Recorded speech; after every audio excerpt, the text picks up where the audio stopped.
ভারতের মহানবীকে কটূক্তি করার প্রতিবাদে পঞ্চগড়ে বিক্ষোভ।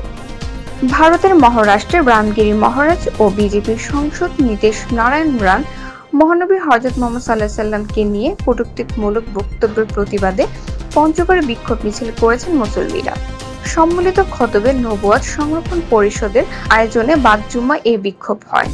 বৈরী আবহাওয়া ও তীব্র বৃষ্টিকে উপেক্ষা করে শুক্রবার জুম্মার পর দলে দলে মুসল্লিরা পঞ্চগড় শহরের চৌরঙ্গী মোড়ে জড়ো হয়।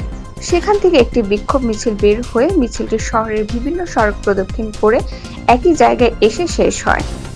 মিছিল শেষে পথসভায় পঞ্চগড় সম্মিলিত খতবে নবুয়াত সংরক্ষণ পরিষদের সাধারণ সম্পাদক কারি মোহাম্মদ আব্দুল্লাহ ও খেলাফত মজলিস পঞ্চগড়ের সভাপতি মীর মোর্শেদ তুহিন সহ ইসলামী সংগঠনের নেতারা তাদের বক্তব্যে রাসূল সাল্লাল্লাহু আলাইহি সাল্লামকে নিয়ে কটূক্তি করে তীব্র প্রতিবাদ জানিয়ে মহারাষ্ট্রের রামগিরি মহারাজ ও বিজেপির সাংসদ নীতিশ নারায়ণ রানের বিরুদ্ধে ব্যবস্থা নিতে ভারত সরকারের দৃষ্টি আকর্ষণ করে। পরে বিশ্ব মুসলিমদের শান্তি কামনা মোনাজাত করা হয়।